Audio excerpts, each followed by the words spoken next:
কিছু খবর এতটাই ডিসহার্টেনিং হয় যে মেন্টালি সেটা থেকে বেরোনো মুশকিল হয়ে যায় এবং আনফর্চুনেটলি এবছর আমাদের দেশে ব্যাক টু ব্যাক সেগুলোই ঘটছে। প্রথমে পেহেলগাম, তারপরে আরসিবি সাকসেস প্যারেড এবং ফাইনালি এয়ার ইন্ডিয়া ফ্লাইট 171। প্রত্যেকবার কেউ যেন চোখে আঙুল দিয়ে দেখিয়ে দিচ্ছে যে জীবন কতটা অনিশ্চিত। কিন্তু সবচেয়ে বেশি দুর্ভাগ্যজনক যে এই রকম কিছু ঘটার পর কিছু উত্তর আমরা কোনোদিনই পাই না, এবং এক্ষেত্রেও সেটা পাবো কিনা ভবিষ্যতে তার উত্তর দেবে। প্রথমত, এই ধরনের ঘটনা ঘটলে আসল অ্যাকাউন্টেবিলিটি কার বা কাদের? সেটা সিকিউরিটি ল্যাবস হোক বা ক্রাউড মিসম্যানেজমেন্ট হোক বা টেকনিক্যাল গ্লিচ। দ্বিতীয়ত, ঘটনার পর কি কি প্রিভেন্টিভ মেজার্স নেওয়া হচ্ছে যাতে আগামী দিনে এই ধরনের ঘটনা আর না ঘটে। টু বি অনেস্ট, এগুলোর উত্তর দেওয়া আমাদের কাজ নয়, তাদের কাজ। Those who are in control, those who are in power. আমাদের কাজ যতটা সম্ভব অ্যাকুরেট ইনফরমেশন দেওয়া ফ্রম ডিফারেন্ট রিলায়েবল সোর্সেস এবং সেগুলোর উপর ভিত্তি করে লজিক্যাল অ্যানালিসিস করা। এই ভিডিওতে সেটাই করব। বলবো এয়ার ইন্ডিয়া ফ্লাইট 171-এ কি হয়েছে এবং কেন হয়েছে সেটা নিয়ে এক্সপার্টরা কি কি থিওরি দিচ্ছেন, আসল রিলায়েবল উত্তর কবে এবং কিভাবে পাওয়া যেতে পারে, এবং দেশের সচেতন নাগরিক হিসেবে কারোর পা না চেটে নিজেদের স্বার্থে আমাদের কি কি প্রশ্ন তোলা উচিত। নমস্কার, আমি Soham. Air India flight 171 Ahmedabad airport থেকে লন্ডনের উদ্দেশ্যে রওনা দিয়েছিল 12 জুন দুপুর 1:39 230 জন প্যাসেঞ্জার, 12 জন ক্রু মেম্বার নিয়ে। তা 2 মিনিটের মধ্যে কি হয়েছে সেটা আমরা সবাই জানি।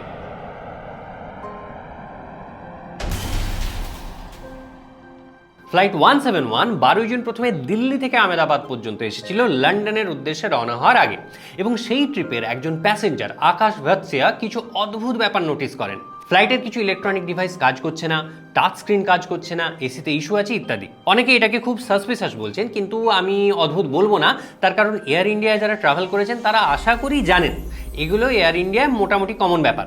এরকম অজস্র ভিডিও আছে। তার সাথে এই দুর্ঘটনার সম্পর্ক হয়তো খুব একটা নেই, অ্যাপার্ট ফ্রম দ্যাট ফ্যাক্ট যে ইন ফ্লাইট মেনটেন্যান্সের অবস্থা খুবই খারাপ। যাই হোক, আহমেদাবাদ থেকে ফ্লাইট টেক অফ করার যে সিসিটিভি ফুটেজ পাওয়া গেছে সেটা দেখে ক্যাপ্টেন স্টিভ বা অন্যান্য যারা এক্সপার্ট আছেন একটা ব্যাপারে একমত, যে টেক অফের সময় কোনো রকম জার্ক বা টার্বুলেন্স দেখা যায়নি। কিন্তু 3টে অদ্ভুত ব্যাপারও তারা নোটিস করেছেন। 1 নম্বর, ফ্লাইট রানওয়ের একদম শেষ পর্যন্ত গিয়ে টেক অফ করেছে।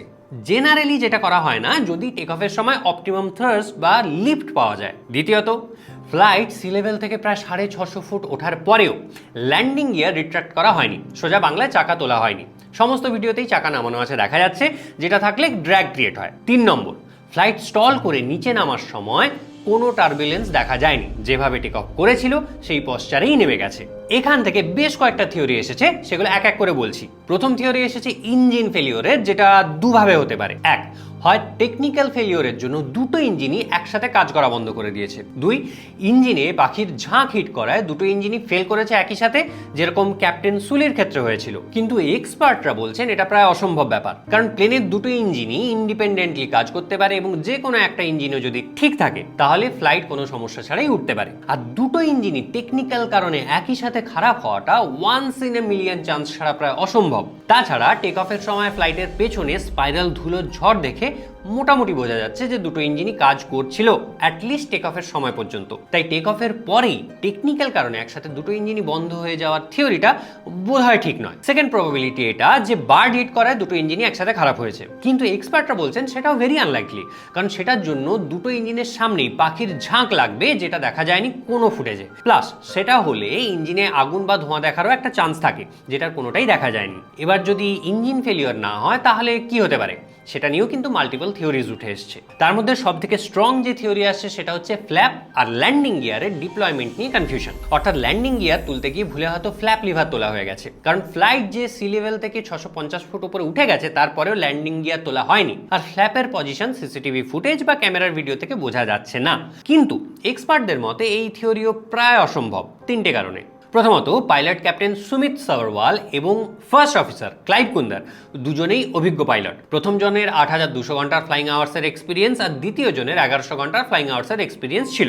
তাদের মধ্যে কারোর এই ভুল হওয়ার চান্স খুবই কম। দ্বিতীয়ত, ল্যান্ডিং গিয়ারের লিভার আর ফ্ল্যাপ লিভারের পজিশন সম্পূর্ণ আলাদা, তাই এই ভুল হওয়ার চান্স নেই বললেই চলে। তৃতীয়ত, এই ভুল হলে ফ্লাইটের অ্যালার্ম সিস্টেম ইনস্ট্যান্টলি পাইলটদের অ্যালার্ট করে দেবে বাই ডিফল্ট মেকানিজম, তাই এটা হওয়া প্রায় অসম্ভব। কিন্তু এগুলো যদি না হয় তাহলে আর কি হতে পারে? একটা থিওরি আসছে যেটা হয়তো হওয়া সম্ভব। এক্সপার্টরা বলছেন ইঞ্জিন কাজ করলেও টেক অফের সময় প্লেনকে ভাসিয়ে রাখার জন্য রিকোয়ার্ড থার্স্ট হয়তো জেনারেট হয়নি।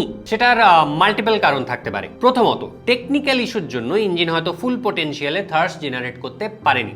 সেটা যদি হয় সেক্ষেত্রে বোয়িং কোম্পানিকে অ্যাকাউন্টেবিলিটি নিতে হবে। যদিও বোয়িং 787 ড্রিমলাইনারের ক্ষেত্রে এই ধরনের দুর্ঘটনা প্রথম, কিন্তু বোয়িং এর অন্যান্য কমার্শিয়াল ফ্লাইটের ক্ষেত্রে কোয়ালিটি ইস্যু বা টেকনিক্যাল ফেলিওরের যা কন্ট্রোভার্সিয়াল ইতিহাস আছে তাতে এটা অসম্ভব নয়। দ্বিতীয়ত, লো মেইনটেনেন্সের জন্য ইঞ্জিন হয়তো ফুল পোটেনশিয়ালে কাজ করতে পারেনি, সেক্ষেত্রেও কার ওপর দায়িত্ব বর্তায় সেটা দেখার। তৃতীয়ত, ফ্ল্যাপ এবং ল্যান্ডিং গিয়ার ডিপ্লয়মেন্ট এবং রিট্রাকশন নিয়ে ইস্যু, যে কারণে থার্স্ট কম জেনারেট হতে পারে বা আননেসেসারি ড্র্যাগও ক্রিয়েট হতে পারে। কিন্তু এই রিলেটেড কোনো ইস্যু থাকলে সেটা ফ্লাইট ওড়ার আগেই কমন চেকলিস্টে ধরা পড়ে যাওয়ার কথা, আনলেস সেখানে কেউ গাফিলতি করেছে। থার্স্ট কম জেনারেট হওয়ার ব্যাপারটা অনেক এক্সপার্টই কিন্তু এভিডেন্ট মনে করেছেন, কারণ যেভাবে ফ্লাইট আকাশে ওঠার পরে স্টল করে নিচে নেমে গেছে সেই ভিডিও দেখে। কিন্তু এবার আসছি সবচেয়ে সম্ভাব্য এবং গুরুত্বপূর্ণ থিওরিতে। টেক অফের পরে লেটেস্ট একটা ক্লিয়ার ভিডিও পাওয়া গেছে যাতে নতুন একটা পসিবিলিটি উঠে এসছে, এবং সেটা হলে অ্যাকাউন্টেবিলিটির পুরোপুরি বোয়িং মানে ম্যানুফ্যাকচারারের দিকে ঘুরতে পারে। প্রথমেই বলে রাখি,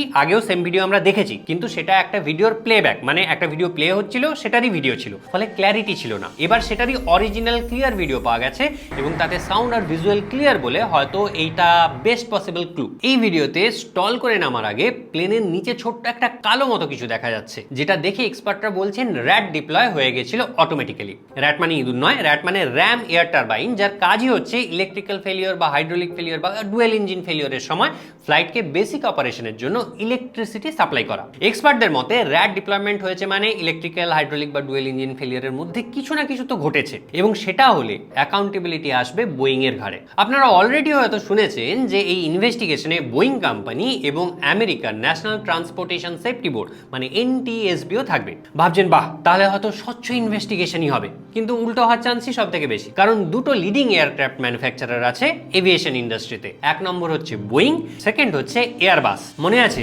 কলকাতার আকাশে অনেকে ডলফিনের মতো একটা ফ্লাইট দেখেছেন যার নাম বেলুগা এক্সেল, সেটা এয়ারবাস কোম্পানির, এবং এই এয়ারবাস একটা ইউরোপিয়ান কোম্পানি। কিন্তু on the other hand Boeing American company. America বা বোয়িং কেউই চাইবে না যে এই ঘটনায় বোয়িং এর নাম খারাপ হোক, ওয়ার্ল্ড ওয়াইড তাদের অর্ডার ক্যান্সেল হোক, পেনাল্টি লাগুক বা ইন্সপেকশন শুরু হোক, কারণ এভিয়েশন ইন্ডাস্ট্রিতে পেনাল্টি, ইন্স্যুরেন্স ইত্যাদির অ্যামাউন্ট এতটাই হাই যে সেটা কোম্পানির ভিত নাড়িয়ে দিতে পারে। তাই এন্ড অফ দ্য ডে সবাই চাইবে অ্যাকাউন্টেবিলিটি নিজেদের ঘাট থেকে ঝেড়ে ফেলতে, by any means investigation manipulate করতে চাইবে। এটা কোনো স্পেকুলেশন নয়, কারণ ম্যানুফ্যাকচারার কোম্পানির এই ব্যাপারে লম্বা হিস্ট্রি রয়েছে, এবং এখানেই আমাদের সচেতন হতে হবে যাতে আসলে কার ভুল সেটা ধামাচাপা না পড়ে।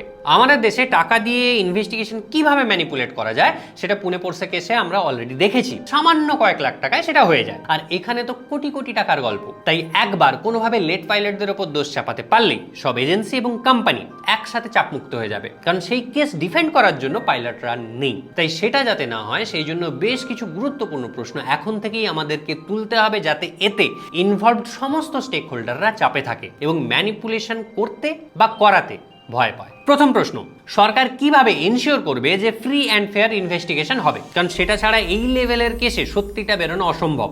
দ্বিতীয় প্রশ্ন, ইনভেস্টিগেশনের সমস্ত মাইনিউট ডিটেলস পাবলিক করা হবে তো, কারণ প্রতিদিন এত এত মানুষ টাকা দিয়ে টিকিট কেটে এয়ার ট্রাভেল করছে, তাদের জানা উচিত তারা আসলে কতটা সেফ, এবং রিপোর্ট পাবলিক করতে গেলে ধরা পড়ার ভয়, সেখানে ঘাপলা হওয়ার সম্ভাবনাও অনেকটা কমে। তৃতীয় প্রশ্ন, এরপর অনফিল্ড কি কি প্রিভেন্টিভ মেজার্স নেওয়া হবে, কারণ যা হওয়ার হয়ে গেছে, কিন্তু সেটা থেকে শিক্ষা না নিলে এতগুলো মানুষের জীবন বিফলে যাবে। চতুর্থ প্রশ্ন, এই যে রেগুলার বিভিন্ন ফ্লাইটে এটা কাজ করছে না, ওটা কাজ করছে না, নানা রকমের সমস্যা হচ্ছে, সেই নিয়ে এত ভিডিও পোস্ট হচ্ছে, তা সত্ত্বেও সেগুলো সারানো হয় না কেন? কেন কোনো ব্যবস্থা নেওয়া হয় না? অ্যাটলিস্ট এবারে কি এগুলো বন্ধ হবে? পঞ্চম এবং সব থেকে গুরুত্বপূর্ণ প্রশ্ন, যাদের গাফিলতিতে আজ এই ঘটনা ঘটলো তারা যোগ্য শাস্তি পাবে তো?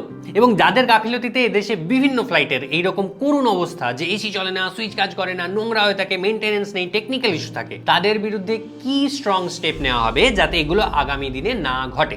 বাস বা ট্রেনের থেকে ফ্লাইট টিকিটের দাম অনেক বেশি। বাস ট্রেনে চাইলে আপনি হয়তো টিকিট ফাঁকি দিতে পারবেন, কিন্তু ফ্লাইটের ক্ষেত্রে পারবেন না। তাহলে যাত্রীদের সার্ভিসের ক্ষেত্রে এত ফাঁকিবাজি কেন? ফ্লাইটকে একটা প্রিমিয়াম ক্যাটাগরিতে ফেলা উচিত এবং সেই হিসেবে তার মেনটেনেন্সও করা উচিত, এবং সেটা সরকার ছাড়া কেউ ইনসিওরও করতে পারবে না। তাই আপনি যে দলেরই সাপোর্টার হন না কেন, নিজের বা নিজের প্রিয়জনের জীবনের স্বার্থে এবার প্রশ্ন তোলা শুরু করুন। এই ঘটনার পরেও কাউকে তেল মেরে বা কাউকে সেফগার্ড করতে গিয়ে নিজের বিপদ নিজেই ডেকে আনবেন না প্লিজ, কারণ সবার ভাগ্য সিট নাম্বার 11 এর বিশ্বাস কুমার রমেশের মতো মিরাকুলাস হয় না। যাই হোক, আমি কোনো এভিয়েশন এক্সপার্ট নই, তাহলে এই ভিডিওটা বানালাম কেন? কারণ ফেসবুক টুইটারে হঠাৎ করে কিছু এভিয়েশন এক্সপার্ট জন্ম নিয়ে নিয়েছে, যাদের অনেকে হয়তো কোনোদিন ফ্লাইটে চড়েওনি, যদিও ফ্লাইটে চড়লেই এভিয়েশন এক্সপার্ট হয়ে যায় না। কিন্তু দু দলই এই ঘটনার কারণ হিসেবে বিভিন্ন থিওরি নামাচ্ছে এবং ভুলভাল লজিক দিয়ে সেগুলোকে জাস্টিফাইও করছে। তারা হয় পাইলটকে, নয় এয়ার ইন্ডিয়াকে, নয় বোয়িংকে, না হলে অথরিটিকে একদম ডিরেক্টলি দোষ দিয়ে দিচ্ছে, ইনফ্যাক্ট রতন টাটাকেও দোষী বানিয়ে দিচ্ছে। কিন্তু এটা বোঝা জরুরি যে এই মুহূর্তে যে কোনো থিওরি স্পেকুলেশন।